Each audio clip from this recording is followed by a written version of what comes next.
KB Ganesh കുമാറിന് നേരെ BJPയുടെ കരിങ്കൊടി പ്രതിഷേധം. പാലക്കാട് KSRTCയിലെ ശീതീകരിച്ച വിശ്രമമുറി ഉദ്ഘാടനത്തിന് എത്തിയതായിരുന്നു മന്ത്രി. എന്നാൽ സ്റ്റാൻഡിൽ ശുചിമുറി ഉൾപ്പെടെ അടിസ്ഥാന സൗകര്യങ്ങൾ ഇല്ല എന്ന് ചൂണ്ടിക്കാട്ടിയായിരുന്നു BJP പ്രതിഷേധം. പ്രവർത്തകരെ പോലീസ് ബലം പ്രയോഗിച്ച് നീക്കി. സ്ഥലത്ത് അല്പനേരം സംഘർഷാവസ്ഥയും നിലനിന്നു.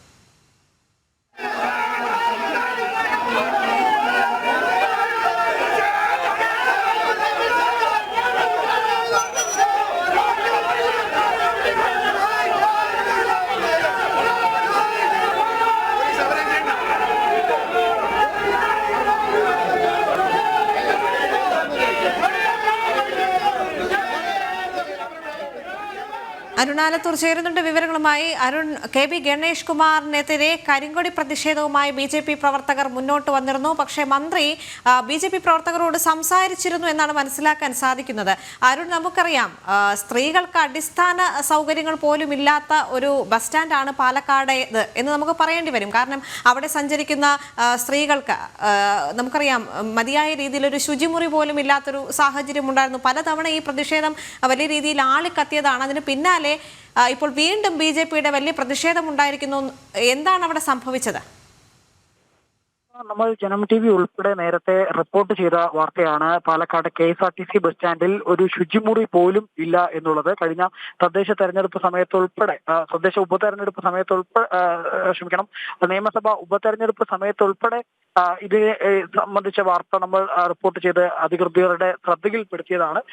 അതിനുശേഷം മന്ത്രി ഗണേഷ് കുമാർ തന്നെ ഈ KSRTC ബസ് സ്റ്റാൻഡിലോട്ട് വന്നപ്പോൾ നമ്മൾ ചോദിച്ചിരുന്നതാണ് എന്താണ് ഈ ഒരു ശുചിമുറി ഉൾപ്പെടെയുള്ള പ്രശ്നങ്ങളിലെ പരിഹാരം എന്ന്. അത് ഉടൻ പരിഹരിക്കുമെന്നായിരുന്നു മന്ത്രി പറഞ്ഞിരുന്നത്. പക്ഷേ ഇതുവരെയും ഈ ശുചിമുറി സംബന്ധിച്ച പ്രശ്നങ്ങളിലൊന്നും പരിഹാരമാവാത്ത സാഹചര്യത്തിലാണ് BJP കരിങ്കൊടി പ്രതിഷേധവുമായി എത്തിയത്. പ്രധാനമായിട്ടും അതായത് KSRTC ബസ് സ്റ്റാൻഡിൽ കെട്ടിടം ഉദ്ഘാടനം ചെയ്ത് വർഷങ്ങൾ പിന്നിട്ടിട്ടും നല്ലൊരു ശുചിമുറി ഇല്ല, CCTV ക്യാമറ ഇല്ല, പോലീസിന്റെ 8 പോസ്റ്റ് ഇല്ല, അതുപോലെ തന്നെ ബസ്സുകൾ പാർക്ക് ചെയ്യുന്നത് റോഡിലാണ്. അങ്ങനെ തുടങ്ങി നിരവധി പ്രശ്നങ്ങളാണ് KSRTC ബസ് സ്റ്റാൻഡിൽ ഉള്ളത്.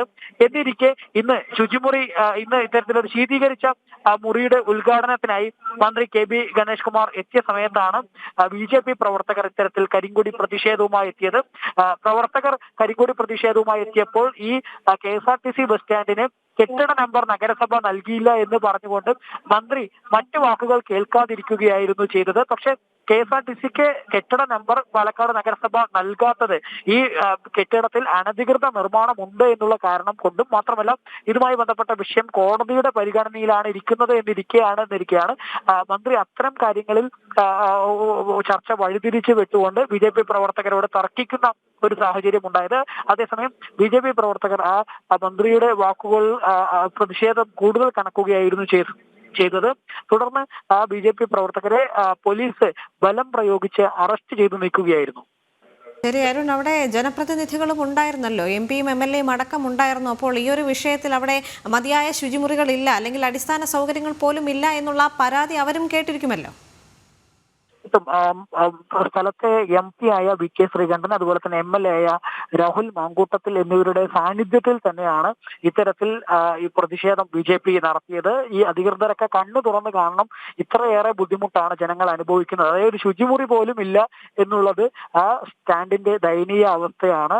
ശീതീകരിച്ച മുറിയല്ല ആവശ്യം, ശുചിമുറിയാണ് ഏറ്റവും പ്രധാനപ്പെട്ട ആവശ്യം. അതുപോലെ തന്നെ CCTV ക്യാമറയും പോലീസിന്റെ 8 പോസ്റ്റ് ഉൾപ്പെടെയുള്ള കാര്യങ്ങളിലാണ് പ്രധാനമായിട്ടും പരിഗണന വേണ്ടത് എന്നുള്ളതാണ് ഈ പ്രതിഷേധിച്ച BJP പ്രവർത്തകർ ആവശ്യപ്പെട്ടത്. ഏതായാലും പ്രതിഷേധിച്ച പ്രവർത്തകരെ പോലീസ് വളരെ ശക്തമായി ബലം പ്രയോഗിച്ച് അറസ്റ്റ് ചെയ്ത് നീക്കുകയായിരുന്നു.